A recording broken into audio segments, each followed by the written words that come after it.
Bonjour à tous, bienvenue dans ce webinaire sur la facture électronique obligatoire en 2023. Comment cela va-t-il se passer? Je suis Eric Vanscore, le président de Quibi. Quibi est un opérateur de facture électronique, mais ce n'est pas le sujet aujourd'hui.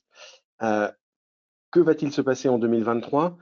C'est assez simple, c'est défini par l'article 153 de la loi de finances de 2020, qui a donc été validé il y a bientôt un an presque, qui très discrètement a introduit, alors je l'ai mis en clair là, c'est le texte extrait de le texte de l'article 153 tel quel, donc qui définit que les transactions entre assujettis à la taxe sur la valeur ajoutée sont émises sous facture électronique et les données y figurant sont transmises à l'administration pour leur exploitation à des fins notamment de modernisation de la collecte et des modalités de contrôle de la taxe à la valeur ajoutée. Et que, je vais directement à la partie que j'ai mis en jaune, puisque c'est sur cette partie-là que je me suis basé pour préparer cette intervention, le gouvernement remet au Parlement, avant le 1er septembre 2020, un rapport sur les conditions de mise en œuvre. Alors, ça a déjà pris du retard parce que le rapport a été remis il y a une dizaine de jours seulement au Parlement, donc c'était largement après le 1er septembre, hein, c'était plutôt début novembre, mais malgré tout, le rapport est posé. Il est publié, donc il suffit de faire une recherche sur Google et on peut le trouver assez facilement. S'il faut, il suffira de nous le demander et on vous l'enverra en version PDF. Donc ce rapport a été publié et énonce un certain nombre de choses sur lesquelles nous allons revenir pour voir de quoi il s'agit et surtout comment, à cet instant, 3 ans en avance, on peut identifier les grandes lignes de force et commencer à se préparer en faisant dès maintenant les bons choix et surtout, comme je vous présenterai à la fin, en commençant à structurer un plan d'action parce que le sujet n'est pas que fiscal, que administratif. Le sujet, il est très intrusif dans le fonctionnement de l'entreprise. Et indépendamment des choix qui vont émerger des décisions de la DGFiP et du Parlement dans les prochains mois, prochaines années, il y a énormément de choses qui peuvent déjà être faites au niveau des entreprises. On y reviendra à la fin en conclusion. Donc, le point de départ, c'est donc cet article 153 qui concerne la TVA. Alors, comme le fait le rapport, et je trouve que c'était très intéressant, le rapport démarre en remettant en perspective quelques chiffres et déjà en faisant un petit cocorico qui est que la TVA est un impôt français. Donc c'est une fierté nationale d'avoir inventé la TVA, qui est un impôt en plus, comme ils évoquent, plutôt étanche, c'est-à-dire que le dispositif fait que les déperditions sont assez contrôlées, puisque chaque partie, d'une certaine manière, a intérêt à avoir une déclaration fiable. Donc la TVA en France, selon les chiffres que présente le rapport, donc qui sont des chiffres de 2018 ou des estimations de la Commission européenne, en tout cas au niveau du budget de l'État, la TVA c'est quand même 186 milliards d'euros. Donc c'est le premier impôt français et c'est 45% des recettes fiscales brutes. Donc c'est monumental, à la fois en termes de taille de budget de l'État et c'est également monumental en termes de montants collectés. Par contre, ils estiment que 8%, il y aurait 8% de déperdition, ce qui représenterait 7,1% du revenu théorique que pourrait générer la TVA. On est sur un montant important qui est de l'ordre de 12,1 milliards d'euros. Donc on est sur des montants tellement significatifs que la volonté de l'État de mettre en place des dispositifs pour renforcer la collecte et la fiabilité de la collecte et lutter contre la fraude sont parfaitement justifiés. Et d'ailleurs, ce sont les objectifs clairement affichés, puisque l'administration fiscale veut vraiment mettre en place un système moderne, efficace et étanche, encore plus qu'il ne l'est déjà. Donc étanche, c'est donc limitant les déperditions, limitant les fraudes, qui sera favorable aux entreprises, puisqu'ils insistent quand même sur la dimension de compétitivité.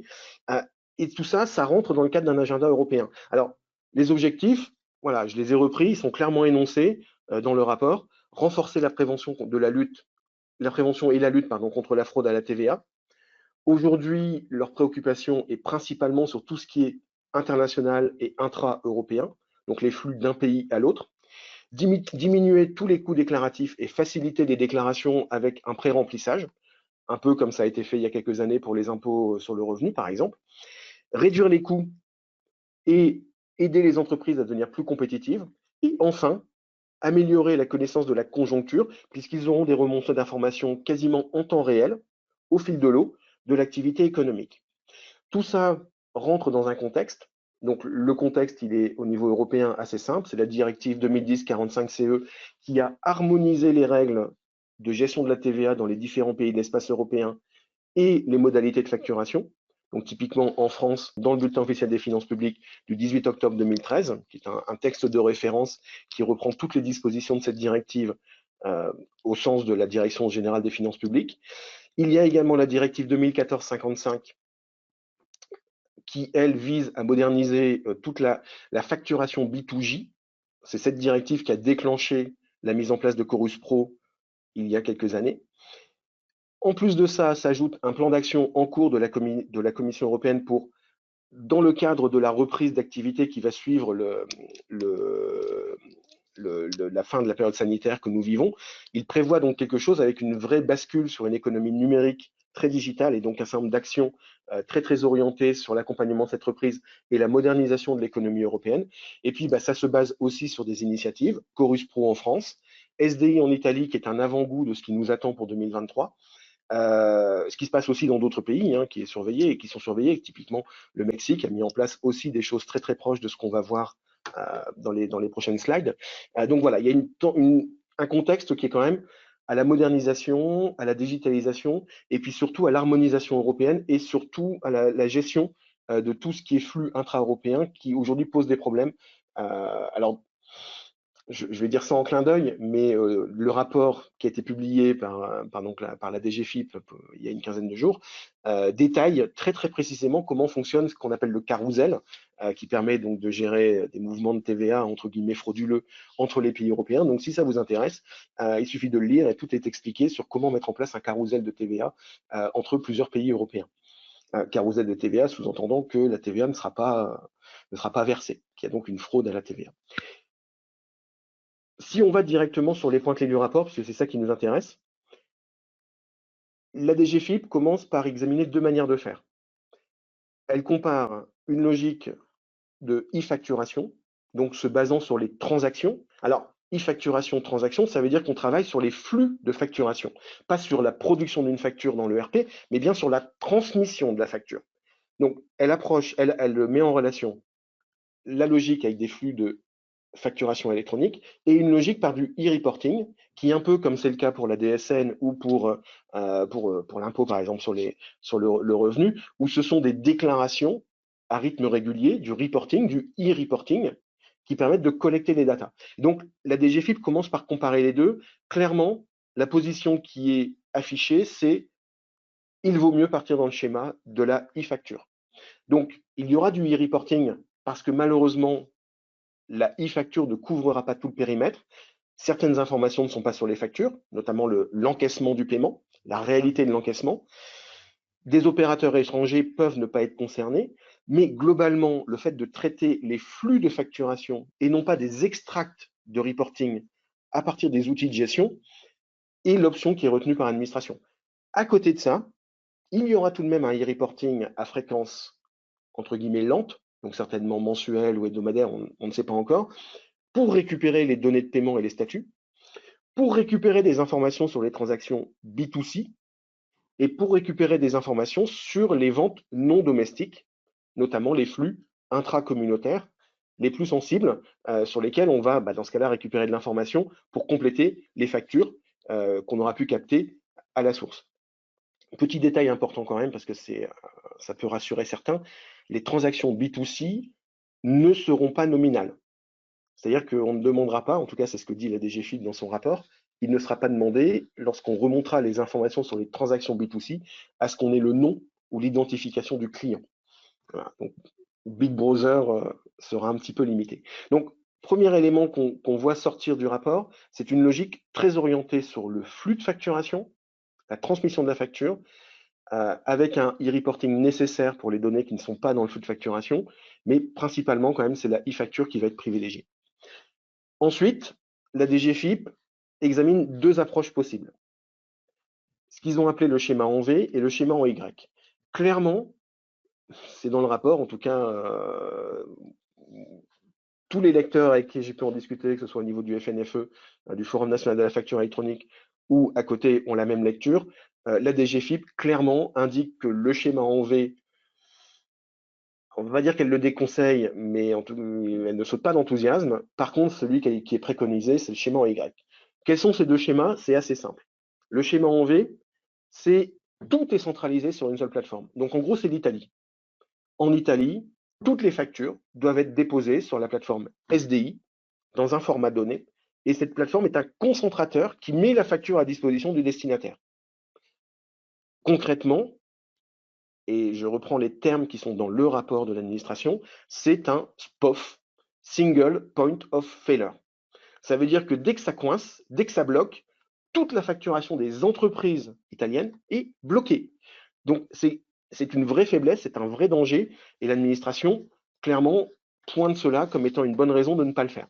Il y a aussi une deuxième raison pour ne pas le faire, c'est qu'en Italie, toutes les factures qui sont adressées à des entreprises d'une certaine taille sont gérées en double flux, parce que la plateforme centralisée SDI ne gère pas toutes les données attendues par les destinataires, par exemple certaines données métiers ou certaines informations de détails de facture. Donc, comme le flux SDI n'est pas suffisamment riche, la plupart des entreprises le doublonnent avec un deuxième flux. Résultat, c'est un, je n'ai pas de mots, mais vous comprenez l'idée. Résultat, c'est une situation très très compliquée qui en plus présente des faiblesses, et donc l'administration le déconseille, même si derrière elle reconnaît que oui, c'est un schéma simple, que l'expérience acquise par Chorus permettrait de le traiter, et que donc ça vaudrait la peine. Sauf que Chorus, c'est 100 millions de factures par an. Là, au niveau de la France, on parlerait, puisqu'on a les chiffres, moi j'ai jamais trouvé de chiffres depuis 15 ans que je suis sur le sujet, de chiffres indiscutables, mais en France, on serait entre 2,4, 2,5 et 3 milliards de factures tous les ans, de factures entre assujettis. On ne parle pas de tickets de caisse ou de factures particuliers. En Italie, c'est 1,6, 1,8 milliards. Le système présente des faiblesses, donc clairement l'administration n'oriente pas vers ce schéma-là. Elle ne l'évacue pas, mais elle ne n'oriente pas dessus. Donc, ce que serait ce schéma en V s'il était retenu, ça veut simplement dire que l'entreprise A, par un opérateur ou en se raccordant elle-même directement à la plateforme, confie sa facture à transmettre. Encore une fois, c'est pas la facture produite, c'est la facture à transmettre. C'est bien le flux de facturation qui doit être tracé comme étant émis à destination de quelqu'un, pas simplement produit et établi.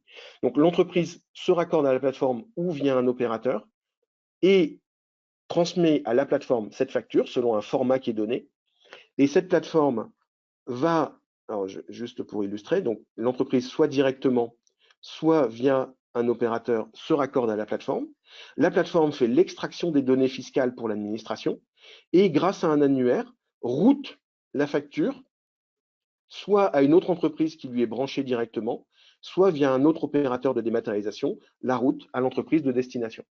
Donc ce schéma proposé, mais clairement pas du tout mis en avant, avec une préférence ouvertement affichée pour le schéma en Y.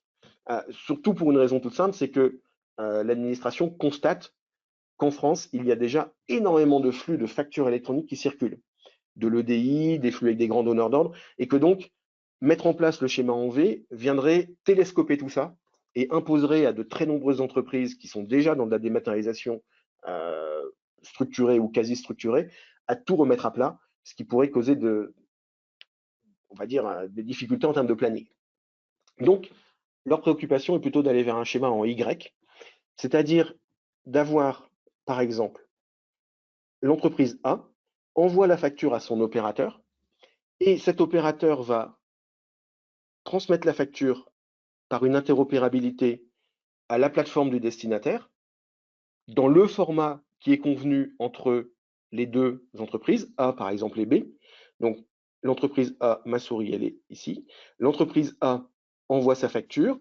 Cette facture est mise au format attendu par l'entreprise B et ça passe d'un opérateur à l'autre.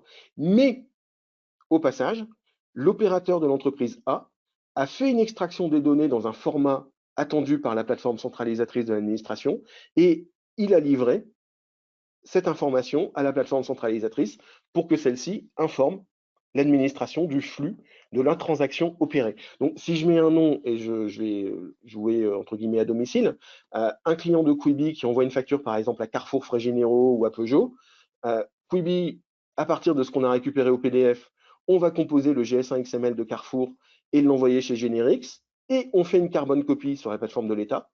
Ou bien, si c'est une facture Peugeot, on récupère même topo en sortie du système le PDF, on compose l'EDI GXS pour l'envoyer à Peugeot dans le format EDI, et au passage, on a fait une carbone copie. Avec le cas possible que l'entreprise destinataire se retrouve branchée sur la plateforme, par exemple une administration sur Chorus, ou une entreprise qui n'a pas choisi d'avoir un opérateur à elle, mais qui passe par l'opérateur de l'État, puisqu'il est déjà envisagé que cette plateforme propose un service public à minima de gestion de la facture électronique pour assurer la conformité fiscale. Voilà globalement les deux schémas qui se dessinent. Je ne vais pas rentrer plus dans les détails, mais clairement le schéma qui a la préférence est donc le schéma Y, puisque non seulement il permet la préservation de tous les flux existants, et également la montée en puissance de flux entre des acteurs qui peuvent se mettre d'accord sur des données métiers, sur des formats d'information, sur des flux entre eux. Ça permet le libre choix du prestataire. Clairement, ça distribue le sujet entre de nombreux opérateurs, et donc ça ne le concentre pas sur un seul opérateur qui pourrait être un point de faiblesse de sécurité, de fiabilité, de disponibilité, de confidentialité même. Tout ça, c'est distribué sur des opérateurs, chaque entreprise choisissant son prestataire selon ses critères et selon ses contraintes, ses choix, etc. Donc, il y a une vraie préférence pour ce schéma-là, qui n'empêcherait pas d'avoir une petite pointe d'UV ici, puisque les entreprises pourraient tout de même utiliser la solution proposée, le concentrateur de l'État, qui a priori a tout lieu d'être une extension du chorus actuel existant. Donc voilà les deux schémas qui se démarquent. Derrière ça, je vous propose un certain nombre de certitudes qui, à cet instant, qui se détachent à cet instant clairement du rapport. 3 certitudes. La première, c'est comme Chorus il y a quelques années, c'est irrémédiable, donc il ne faut pas attendre une marche en arrière ou un délai. Non, c'est comme Chorus, ça rentre dans un planning européen, on l'a vu, c'est une volonté de l'État, donc les enjeux, 12 milliards d'euros de fraude potentielle à la TVA à récupérer, il ne faut pas imaginer que le planning sera mis en cause. Aujourd'hui, on sait que oui, pour beaucoup d'entreprises, il y aura une marche importante à franchir.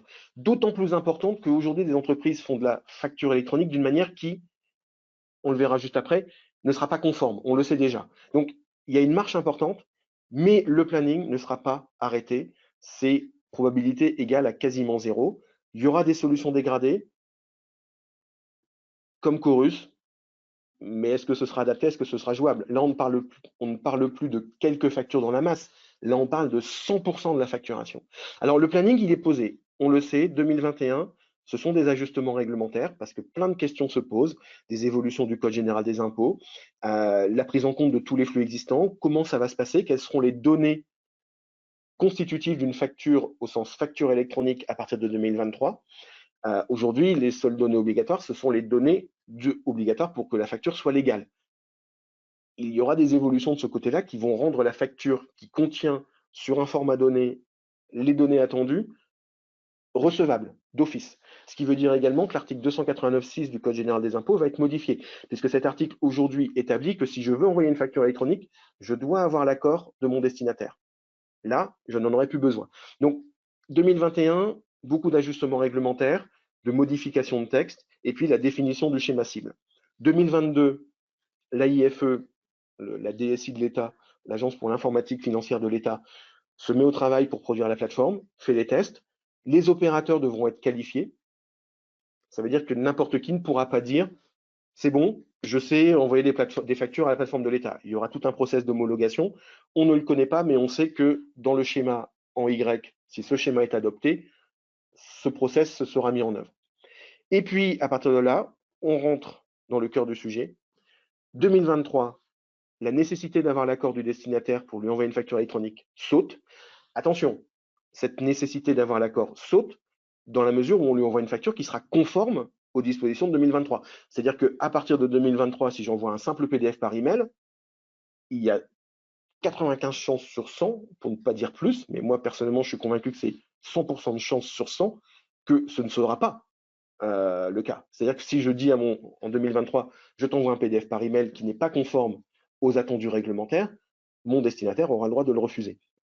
Donc 2023, on supprime l'obligation d'avoir l'accord du destinataire et les grandes entreprises, comme pour Chorus, première vague, les grandes entreprises s'engagent dans la démarche. 2024, l'obligation atteint les ETI et 2025, l'obligation descend jusqu'aux PME, PME et les TPE. Donc, un planning qui est déjà posé, il est quasiment voté, il est dans je crois que c'est un amendement 3360 de la prochaine loi de finances, d'un article 40 de la prochaine loi de finances. Donc, le planning est posé. Il est établi par le rapport, on sait les points à traiter, il reste juste quelques ajustements, puis le schéma global à mettre en place, même si, comme je l'ai évoqué juste avant, la DGFiP a déjà fait son choix. Deuxième certitude qu'on connaît dès maintenant, les jours du PDF image sont comptés. En gros, à partir du 31 décembre 2022, envoyer une facture électronique comme juste un PDF image, sans rien d'autre, signé ou pas signé, c'est fini. C'est fini parce que, on l'a vu, l'administration attend des informations. Elle n'a pas envie d'aller s'amuser à vidéocoder, à passer en OCR ou à traiter à la main tous les PDF de toutes les entreprises de la France. S'il y a 2,5 ou 3 milliards de factures tous les ans, ils ne vont pas mettre une batterie de personnes pour gérer ça en OCR ou en saisie. Donc, facture électronique, flux d'informations. Et ça tombe bien. Alors, je vois la question, on y viendra après. Et ça tombe bien ce point-là, puisqu'une facture, on le sait, c'est une transaction. Une facture, aujourd'hui, elle est papier parce qu'on n'a pas d'autre solution. Exactement comme la musique était dans mon enfance sur un disque 33 ou 45 tours, comme la musique était ensuite sur un CD-ROM, comme la musique, parce que on n'a que ce support-là. Mais maintenant, la facture électronique libère la data du support. Et donc là, on va être dans une vraie facture électronique, c'est un vrai flux d'informations. Et donc, comme il va falloir beaucoup d'informations, si j'envoie juste une image, ça n'est pas suffisant. Donc, ça va être un minimum un PDF de type FactureX. FactureX, pour ceux qui ne connaissent pas, c'est un format qui est franco-allemand, qui est fortement mis en avant et qui est totalement compatible avec la norme 931 qui définit les principes de facturation. Et donc, FactureX sera un format de type PDF qui pourra être utilisé, mais c'est un format qui contient d'un côté le visuel et de l'autre de la data. Tous les formats EDI, forcément, vont rentrer dans le pli. Mais les formats images brutes de fonderie sont clairement aujourd'hui évacués du périmètre. Pourquoi? Donc, exactement comme je le mets sur la slide, parce que des données sont attendues pour identifier les parties, donc le fournisseur, le prestataire, éventuellement le payeur, le client facturé. Il y aura des données des données requises par rapport au bien ou au service qui est livré, sa nature. Le rapport évoque la collecte des informations des prix unitaires, voire des dates de livraison. Donc là, c'est une réflexion qui est en cours pour finaliser le périmètre des datas, mais en tout cas, ça, c'est ce qui est évoqué dans le rapport.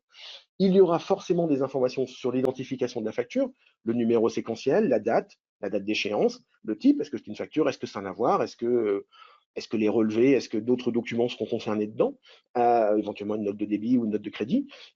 Il y aura également des informations sur les bases de TVA, et puis potentiellement, c'est pas encore cadré, mais le rapport ouvre clairement la porte à ça, il y aura des informations métiers. Des informations métiers, le port, le transporteur, les références de BL, les références de commande, des informations métiers qui aujourd'hui ne sont pas cadrées. Tout ça sont des obligations, des informations qui ne sont pas toutes obligatoires sur la facture, mais qui vont le devenir. Et donc, ça revient à ce que j'évoquais tout à l'heure, dans le travail réglementaire de 2021, il va y avoir beaucoup d'évolutions sur les données obligatoires, les données à faire figurer sur les factures. Et en plus de ça, autre raison pour laquelle le PDF image poussé juste par email est en danger, c'est que, comme je l'ai pointé au début, ce qui intéresse l'administration, c'est le flux. Donc, c'est pas juste j'ai produit une facture avec mon ERP ou j'ai envoyé une facture par email. Non, non, ce qui les intéresse, c'est la réalité du flux. Parce que, comme on le verra dans les points qui restent à statuer derrière, une piste évoquée par l'administration, c'est d'avoir un double contrôle. C'est que chaque partie envoie des informations sur les factures émises et reçues et qu'eux puissent checker que ça a bien été reçu. Et que donc, comme dans la liste récap des flux EDI, que donc on peut bien rapprocher l'envoi de la réception et donc valider la véracité de la transaction et ne pas avoir des factures émises pour collecter de la TVA sans grand intérêt ou reçues sans qu'elles aient été émises pour déduire de la TVA, ce qui est là la hantise de l'administration fiscale. Donc, deuxième certitude, l'image, c'est mort. Il faut se préparer à gérer des flux de données. EDI, j'ai vu qu'il y avait une question, l'EDI est clairement remonte en puissance. Alors l'EDI, sous toutes ses formes. L'EDI fiscal, mais aussi de l'EDI non fiscal piste d'audit, on y viendra justement d'ailleurs, voilà, c'est le point qui est derrière. Donc, si je reprends les trois modalités fiscales existantes, justement définies par le fameux BOFIP de 2013 dont je parlais tout à l'heure, trois manières de faire des factures actuellement en France. 289.7.1 dit piste d'audit, j'ai envoyé un fichier ou une facture papier et je garantis la validité, la véracité de la transaction et donc la déductibilité de la TVA afférente, je la garantis grâce à une piste d'audit fiable que j'ai mis en œuvre. Pour ceux que ça intéresse, on a fait un webinaire il n'y a pas très longtemps avec le cabinet de conseil Heming sur le sujet de la piste d'audit fiable. Il est disponible sur les replays. On vous mettra on mettra le lien, comme ça, si vous souhaitez, vous pouvez le visualiser. Donc, premier cas de figure, piste d'audit. Deuxième cas de figure, j'envoie un fichier PDF porteur d'une signature numérique de niveau RGS 2 étoiles. Troisième possibilité, j'ai vu qu'il y a une question là-dessus, je fais de l'EDI fiscal, c'est-à-dire qu'on échange des fichiers électroniques et cet échange est porteur de la valeur fiscale parce que chaque partie se conforme à 4 obligations, enfin pardon, 4, pas 8, chaque partie se conforme à 4 obligations, gérer un fichier des partenaires, gérer une liste récapitulative des transactions, donc émis ou reçues, faire le contrôle des mentions légales, de la présence des mentions légales, et assurer une restitution en clair, donc un visuel du message EDI qui est particulièrement illisible dans sa nature première. Donc ça, troisième option. Ce que clairement le rapport fait ressortir, c'est que l'option du milieu, le PDF signé, sauf à avoir un PDF qui porte de la data, donc en l'espèce FactureX, on ne sait pas encore trop pour certains formats qui sont l'inverse du FactureX, c'est-à-dire le PDF est empaqueté dans un XML qui contient de la data, type les flux GS1 XML par exemple, ou certains flux UBL de Chorus. On ne sait pas encore trop comment ça va se passer, mais en gros, le PDF signé, son avenir est à clarifier. Par contre, les deux extrêmes, 289.7.3 et 289.7.1, ces deux extrêmes-là montent en puissance.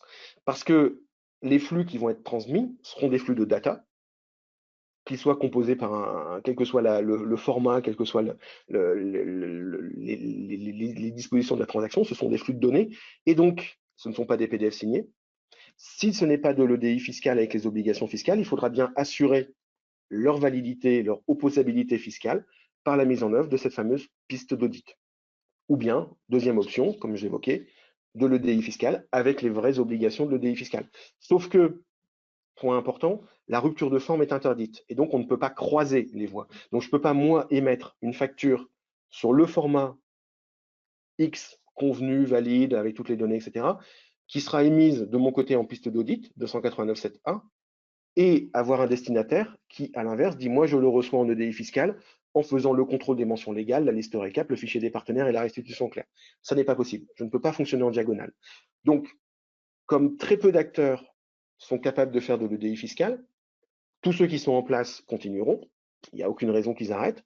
En tout cas, en l'état actuel des choses, à moins que ce soit le schéma en V qui l'emporte, ces flux continueront. Tous ceux qui veulent le mettre en place pourront le mettre en place. Et tous les autres flux ont de très fortes chances d'être dans une configuration piste d'audit fiable, à savoir le 289.7.1. Et la partie du milieu risque d'être gérée plutôt par des formats de type FactureX ou les UBL hybrides ou les GS1 hybrides selon les décisions de l'administration. Donc voilà les trois certitudes qu'on peut avoir à l'instant présent. Et à côté de ça, bien entendu, on a encore quand même beaucoup d'inconnus. Qu'est-ce que sera une facture électronique? On sait d'emblée que ça ne sera plus un PDF image et que ça a peu de chances d'être juste un PDF image signé. Ça, c'est une vraie inconnue. Donc, que sera une facture électronique? Quelles sont les données obligatoires dans cette facture électronique? Et donc, comment l'ensemble des deux définira la facture électronique opposable? Quels seront les formats admis? Quel sera le format admis? Comment va se gérer l'adressage des flux entre les différentes sociétés? Parce que c'est bien beau, mais aujourd'hui, et on le verra comme étant un point clé dans le plan d'action à engager sans tarder dans chaque entreprise, aujourd'hui, qui est capable de garantir à 100% la qualité de sa base client, même postale? Donc demain, sur des flux électroniques avec des informations SIRET, TVA, etc., c'est un vrai, le chantier, à mon avis, est un vrai chantier. Donc toute la problématique d'adressage est un vrai sujet. L'opposabilité des factures. Est-ce qu'une facture qui aura été transmise et enregistrée sur la plateforme, le collecteur de l'État, deviendra opposable avec une date certaine? Question qui aujourd'hui n'est pas encore stabilisée, mais c'est un vrai sujet. Parce que si elle, comme SDI par exemple, SDI en Italie, dès que la facture est déposée, elle a une date certaine, une existence certaine, et donc elle devient opposable à cette date-là. Ça, c'est un point très important. En France, on ne sait pas encore ce qu'il en sera. Même s'il y a une forte orientation, on ne sait pas encore si c'est le schéma en V ou le schéma en Y qui sera retenu. Et dans le cadre du schéma en Y, quels seront les critères d'agrément des opérateurs? À côté de ça, il y a aussi d'autres interrogations sur le e-reporting. Comment ça va se passer? Est-ce qu'il sera mensuel? Est-ce qu'il sera plus quotidien? On ne sait pas trop. Comment on va gérer tous les statuts de traitement, ainsi que alors moi, je ne savais pas trop comment le formuler, j'ai mis les contrôles de redondance. Le rapport évoque bien le cas où l'administration n'exclut pas la collecte d'informations entrant-sortant de manière à bien s'assurer que ce qui a été émis a été reçu. Et ce qui a été reçu a été émis. C'est pas statué, mais c'est un point qui est quand même, en tout cas, pas évacué. Autre point qui est abordé, qui n'est pas évacué, sur lequel on ne sait pas ce qui va se passer, c'est le double emploi avec la DEB. La facture, normalement, peut permettre d'établir directement la DEB et donc de supprimer cette déclaration d'échange de biens. Le sujet est ouvert dans le rapport, mais il n'y a pas de décision. Donc c'est aussi un point qu'il va falloir traiter. Et puis derrière, le dernier point qui reste, c'est quel est le périmètre, quel sera le périmètre de la plateforme centrale et ses missions de service public. Il est établi, en tout cas il est très probable, que au démarrage, cette plateforme centrale proposera comme chorus des chemins de traverse pour les entreprises qui ne seront pas prêtes, du genre de l'upload manuel de PDF, du genre, alors quand je dis upload manuel, c'est je viens charger un PDF et puis derrière c'est eux qui font l'OCR pour extraire la data. Les gens de la IFE ont clairement dit que c'était un caillou dans la chaussure, déjà sur Chorus. Donc s'ils le font sur la plateforme 2023, il y a de très fortes chances que ça ne dure pas très longtemps et que ce ne soit pas idéal. Ça peut être aussi de la saisie manuelle sur un portail. Comme je l'évoquais tout à l'heure, attention, saisir 50 factures Chorus par mois ou 200 factures Chorus par mois à 2 minutes pièce, c'est absorbable. Saisir 100% des factures sur la plateforme, c'est peut-être une autre histoire. Donc, quel est le périmètre de service public? Quelles seront les solutions qui seront proposées en mode dégradé pour avancer? C'est des inconnus, mais ceci dit, on est encore au début, puisque les textes sont validés, on connaît le planning. Maintenant, le plan de travail est en train de se construire en fonction de la décision du schéma cible Y ou V. Alors, par rapport à ça, pour aborder des éléments plutôt de conclusion, moi, ce qui me semble important, c'est de se préparer dès maintenant. Et autant Chorus, dans beaucoup d'entreprises, a été absorbé en perruque, donc en gros, sans modifier l'organisation, avec une surcharge de travail de certaines personnes qui s'absorbent comme elles peuvent, ça a été le cas de Chorus. On le sait, de toute façon, l'AIFE l'a montré, ils avaient prévu plusieurs voies pour recevoir les factures des fournisseurs de l'administration, et les voies automatisées ont été sous-utilisées, et les voies manuelles d'upload ou de saisie manuelle ont été complètement saturées, elles le sont encore d'ailleurs un peu, c'est en train de se normaliser, mais en tout cas, ils nous l'avaient expliqué dans les réunions du FNFE, ils ont été eux-mêmes très surpris. Ça montre bien que beaucoup d'entreprises ont absorbé Chorus sans rien toucher. C'était jouable, parce qu'on est sur 5, 10, 20, 30% de la facturation. Là, ce ne sera pas le cas. C'est pas possible. C'est pas possible. Il y a énormément de sujets que chacun dans son entreprise doit regarder dès maintenant. Parce que quand on va y arriver en 2022, 2023, puis quand ça va être concret, ça va aller très vite. Ça va aller très vite. Et il y aura un rush. Donc les actions, pour moi, elles sont simples. Je pars par le bas, mais tout en bas. C'est de se dire qu'aujourd'hui, dans nos process, la main et l'œil de l'homme sont, enfin de l'homme avec un H majuscule, excusez-moi, de l'homme et de la femme, sont essentiels. Imaginons comment ça fonctionne s'il n'y a plus l'œil ou la main de l'homme qui peut corriger. qui peut corriger en disant « Ah bah oui, mais j'ai marqué numéro 12, mais c'est pas 12, c'est 14 ». Ou qui peut dire « Je supprime et j'arrache la facture ». Une fois qu'on retire toutes ces actions liées à la présence de l'intervention humaine, imaginons le fonctionnement du process. Dans de très nombreux cas, c'est une grande catastrophe. Donc, il faut anticiper tout ça. Ça veut dire quoi? Ça veut dire deux prérequis absolus, une base client à jour de toutes les données d'identification.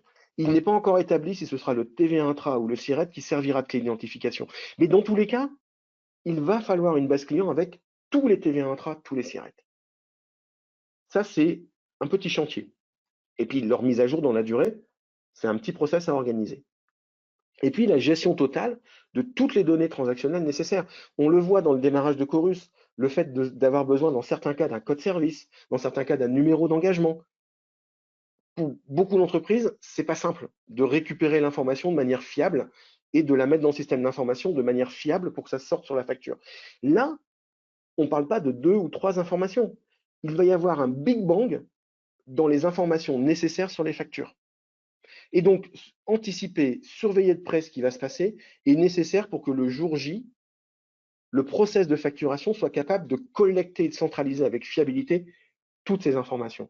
Identifier le prestataire, le partenaire de la transaction, les partenaires, s'il y en a plusieurs, s'il y a un livret A et un facturé A et un payé par différent, et puis identifier toutes les données de la transaction pour être capable de les avoir toutes. C'est un vrai chantier. Finalement, ce n'est pas un mauvais sujet, puisque ça va amener aussi à regarder ce qui se passe dans l'administration des ventes ou dans la facturation client. Deuxième étage du plan d'action, travailler sur les process. Alors, je l'ai mise en sandwich en plein milieu, mais la PAF, c'est un vrai sujet. C'est un sujet énorme. Et là, il monte en puissance. Donc, véritable, très gros sujet.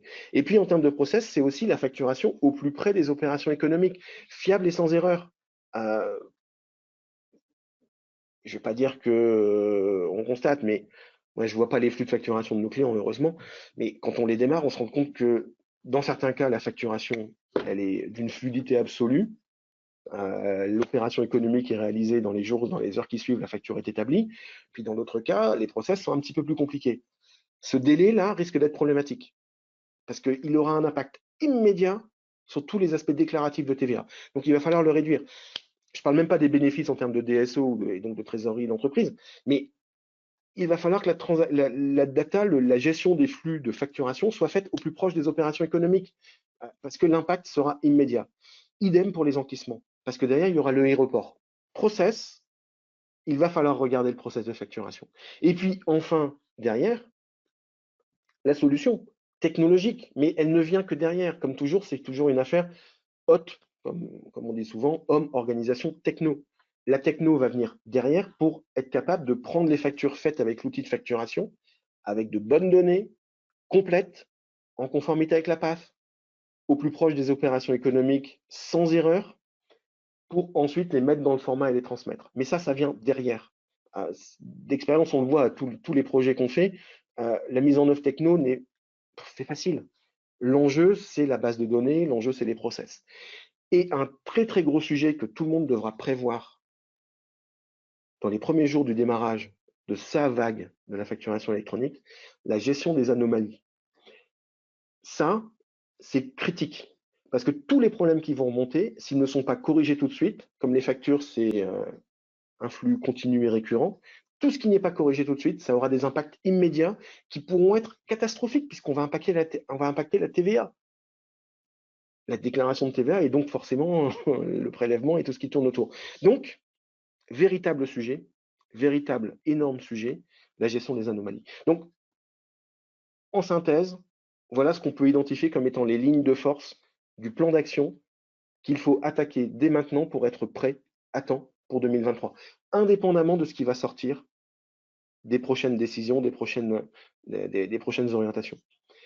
Pour terminer, juste un petit point de vue d'opérateur.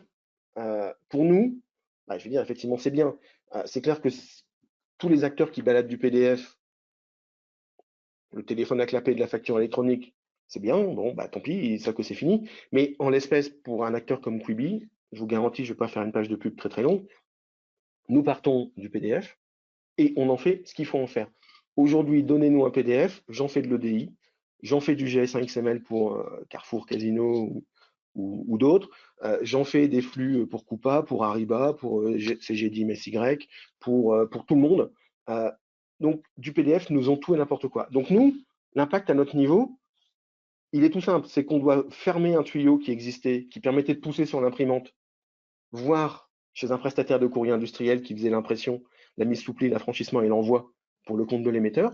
On ferme ce tuyau-là et on ouvre un nouveau tuyau en espérant, et on fera le nécessaire, être dans les opérateurs qualifiés agréés. On ouvre le nouveau tuyau vers le concentrateur fiscal. Derrière, il y aura aussi une montée en puissance du format FactureX, mais comme c'est un format qu'on est déjà en état de faire à partir d'un simple PDF, ça ne change pas grand-chose. On continuera à partir de la facture qui sort de l'outil de facturation, à la transmettre dans la voie attendue, avec la carbone copie à l'administration fiscale et en conformité avec les attentes des différents destinataires, tout en traçant le flux. Voilà. J'ai fait le tour de ce que je voulais évoquer. Je propose de prendre les questions. Vas-y, Donc, la première. la première question, voilà. Donc, vous avez parlé déjà, donc, quelles obligations quand on facture d'un pays hors de la communauté européenne vers une entreprise française? Eh ben, aujourd'hui, on est dans les points qui, dans ma lecture du rapport, alors comme il fait 105 pages, je suis peut-être passé à côté, mais en tout cas, je n'ai pas vu de point là-dessus. C'est clairement quelque chose qui est identifié par l'administration, cette facturation par les opérateurs économiques étrangers. En l'état actuel, la seule réponse que je pense avoir vue, c'est par le e-reporting. C'est-à-dire qu'ils ne vont pas imposer à l'étranger, à l'acteur étranger, donc qui facture d'un autre pays, ils ne vont pas lui imposer de passer par la plateforme française, un peu comme c'est le cas en Italie. Une entreprise française qui travaille avec une entreprise italienne ne doit pas passer par SDI, me semble-t-il. Mais dans ce cas-là, il y a du e-reporting qui permet de remonter l'information de manière régulière sur ces factures. À l'instant présent, j'en sais pas plus sur le sujet. Je pourrais regarder dans le rapport, mais de mémoire, j'ai pas vu d'autres points. Alors, j'ai vu passer une petite question D'accord. avec quelqu'un qui a répondu, qui est PAF. PAF, c'est pas le nom de Oui, mon chien, oui. c'est la piste d'audit fiable. La piste d'audit fiable, c'est tout un process et une documentation que les entreprises doivent mettre en œuvre. C'est pas facultatif, hein, c'est une obligation fiscale pour prouver, pour être capable d'établir la validité des transactions et des factures qu'elles réalisent. Et donc, ça va bien du plus tôt possible, le devis, la commande, jusqu'au plus tard possible, l'encaissement du paiement. Et donc, il faut être capable de documenter, de montrer comment on assure la relation entre tout ça, de manière à pouvoir justifier la déduction de TVA, puisque la transaction est validée et donc recevable fiscalement, ou pas. Voilà ce que c'est que la PAF. Autre question? Enfin, j'en ai vu une aussi au passage sur comment va se passer la gestion des litiges. Très très bonne question. C'est pour ça que je pense que la meilleure solution d'anticiper cette affaire, c'est de faire en sorte qu'il y ait le moins de litiges possible. Or, bien souvent, les litiges, j'ai pas dit à tous les coups, mais bien souvent, les litiges sont liés à des erreurs ou des imperfections dans la facturation. Donc, comme toujours, il vaut mieux travailler à réduire au moins cette partie-là pour qu'il y ait le moins de litiges possible et que ne restent que les vrais litiges de discussion ou les vrais litiges. Eux, à mon avis, seront gérés par le e-reporting. C'est-à-dire que moi, je vais émettre ma facture, je vais la transmettre. Il y aura un dépôt sur la plateforme de l'État, direct ou indirect, selon qu'on est en V ou en Y. Mais la facture ne sera considérée payée, donc la TVA ne sera considérée ou pourra être validée ou invalidée qu'une fois que la facture sera considérée payée, grâce au e-report, que soit moi ou le payeur va émettre vers l'administration. Donc le litige, ça veut dire qu'on aura des factures dans un statut intermédiaire, émises, enregistrées, mais peut-être pas prises en compte dans le calcul de TVA. C'est un vrai sujet, hein. Le rapport identifie clairement toute la problématique des transactions et des statuts de traitement comme étant un sujet à cadrer, et je pense que ça inclut notamment cette partie des litiges. Autre question? Une question, Eric. Donc, certains de nos clients à l'international, hors de l'Union européenne, exigent que nos factures PDF non signées soient déposées sur leur portail via Coupa. Donc, serons-nous contraints d'effectuer une double transmission, donc portail des GFIP schéma en Y et un dépôt sur le portail Coupa? C'est une très bonne question. Alors, je ne sais pas si c'est parce qu'on est en train de le finaliser pour un client qui était inscrit au webinaire, donc je ne sais pas si c'est si ça vient de la même personne. Donc, c'est une bonne question. Moi, à mon avis, alors je vais répondre que dans le cas du schéma en Y. Dans le cadre du schéma en Y, il n'y aura rien à faire. Si je reste dans le cas de ce client auquel je pense, pour lequel on est en train de finaliser les derniers réglages d'un dépôt Coupa, on prendra la facture, on la met au format Coupa, on la transmet à Coupa dans les dispositions convenues, qui sont notamment des dispositions, me semble-t-il, plutôt relevant de la piste d'audit fiable, et on fera automatiquement la carbone copie au format attendu par l'État. Mais je pense qu'en tout cas, les flux qui transitent par notre intermédiaire d'opérateur, dans le schéma en Y, ne poseront pas de problème. On fera le flux Coupa dans le format attendu par Coupa, comme on le fait déjà, et comme on peut le faire pour Ariba, pour de l'EDI, pour toute autre chose. Et on fera la carbone copie administrative à côté dans les règles qui seront imposées par l'administration. Donc, une question concernant la mise à jour des bases de données clients. Donc, nous mettons actuellement notre base de données clients et fournisseurs dans la solution EBP, adresse postale, numéro TVA. Si je vous ai bien compris, notre démarche est donc parfaitement fondée et proactive au cas présent. Effectivement, si on attend la dernière minute, cela risque d'être compliqué pour cette nouvelle échéance. Oui, bah là, je ne peux que dire oui. Si vous êtes en train de le faire pour mettre à jour, que ce soit EBP, Sage ou n'importe quel ERP, la complexité, c'est pas de saisir, c'est de collecter l'information. Si vous êtes en train de le faire, vous êtes forcément en train de constater alors, je vais pas dire la complexité, mais c'est fastidieux, c'est long, c'est juste ça. C'est fastidieux, c'est long, parce qu'on a rarement 3 clients. En général, on en a quelques centaines, quelques milliers, voire même plus. Et que quand il faut collecter l'information et la mettre à jour, c'est assez complexe. Donc oui, c'est un vrai sujet. Et plus vite vous le mettez d'équerre, plus vite vous aurez évacué ça par rapport à ce qui va nous tomber dessus. Petit détail, le rapport n'a pas encore établi s'il se satisfera, enfin le rapport de la DGFiP, donc qui est la base actuelle de travail, n'a pas encore établi de manière univoque si le TVA intra suffira ou si le SIRET sera utile. Donc je vous invite à gérer et maintenir les deux.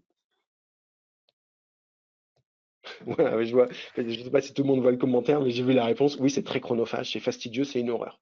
Donc c'est comme beaucoup de choses, on s'en est pas occupé. Alors, petit détail quand même, juste pour mémoire, le TVA intra est obligatoire dans toutes les factures de plus de 150 euros. Et je dis bien le TVA intra du destinataire. Il y a une légende urbaine qui laisse penser que seul le TVA intra de l'émetteur est obligatoire. Toute facture entre assujettis de plus de 150 euros doit porter l'information du TVA intra du destinataire, même s'il est français. Donc là, il y a aussi une bonne raison de le faire sans trop tarder, parce que toutes les factures qui ne portent pas le TVA intra présentent une non-conformité à l'instant présent. Quelles autres questions, Sarah? Donc, est-ce que NF 461 fera partie des critères d'agrément des opérateurs? Alors, je n'en sais rien et je ne pense pas. Je ne pense pas pour une raison simple, c'est que cette norme-là est une norme d'archivage. Et donc, si on fait la comparaison dans la logistique, il y a les camions et il y a les entrepôts. Là, le sujet parle du flux, donc on parle du camion. NF, c'est de l'archivage, donc là, c'est l'entrepôt. C'est le stockage et la conservation. Déjà, en l'état, pour les factures clients, donc les factures émises, je ne peux pas parler des factures fournisseurs, ce n'est pas mon métier. Le métier de Kubi, c'est la facture sortante. Pour les factures émises, il est admis que l'archivage fiscal est la seule obligation, que l'archivage de type probatoire n'est pas requis pour les factures. C'est une position, alors qui n'est pas ferme de l'administration, mais qui en tout cas a été entérinée que ce soit par GS1 et par le FNFE, et qui est la pratique courante, où on se satisfait aux obligations de l'archivage fiscal défini par justement toujours le même bulletin officiel des finances publiques du 18 octobre 2013, qui définit ça, mais qui ne va pas plus loin dans l'archivage de la facture émise. Donc, sur la facture fournisseur, je ne sais pas, je pense que dans certains cas, c'est nécessaire, mais pour la facture émise, non. D'autres questions, Sarah? Je ne vois pas d'autres questions. Okay. J'avais vu passer une question sur l'EDI tout à l'heure par rapport. Donc, je pense y avoir répondu. Tout ce qui est EDI qui existe, ça devrait perdurer si on est dans le schéma en Y. Et tous ceux qui veulent faire de l'EDI pourront le faire, pour peu qu'il y ait bien le dépôt sur la plateforme de l'administration. Alors, je vois apparaître une question sur comment automatiser la vérification de la TVA. Comment faire, je ne sais pas. Par contre, il existe une plateforme européenne qui s'appelle VIES. VIES, ça doit être vies.ec.europa, enfin c'est une plateforme de l'Europe sur laquelle vous pouvez vérifier et qui propose un service en mode API. Alors ça demande un petit peu de développement informatique, mais c'est pas non plus un développement très très sophistiqué, et de manière à pouvoir la challenger par rapport à vos listes de TVA intra. Alors elle ne vous dit pas s'il est vrai ou faux, elle vous renvoie simplement les informations de la société qui est en face. Et donc à partir de là, vous pouvez vérifier si, pour tous vos TVA intra, déjà s'il renvoie une réponse, et si la réponse correspond à ce que vous pensez être la bonne réponse. À ma connaissance, c'est la seule solution qui aujourd'hui existe de manière industrielle pour faire le contrôle de TVA, ou bien il faut brancher l'ERP dessus. Je ne vais pas faire de publicité, nous on utilise un outil qui est branché dessus, donc quand on saisit un TVA intra, ça nous rapatrie, ça nous montre qu'il est correct. Ça ne rapatrie pas l'information, mais ça montre qu'il est correct. Et je pense que c'est grâce à cette API, sur la base de l'Europe, du VIES de l'Europe, qu'on peut vérifier. Après, il doit y avoir d'autres services, mais qui sont des services potentiellement payants. Vu la volumétrie et vu la complexité, enfin vu la volumétrie en général dans une entreprise, et vu la complexité d'utiliser l'API, les solutions de web service proposées par la base VUS, ça peut valoir la peine de mandater un stagiaire pour utiliser la base VUS qui est gratuite. Mais bon, voilà, ce n'est qu'un avis. Est-ce qu'il reste d'autres questions? Je vous remercie tous de votre participation et je vous souhaite une excellente fin de journée. Merci, au revoir.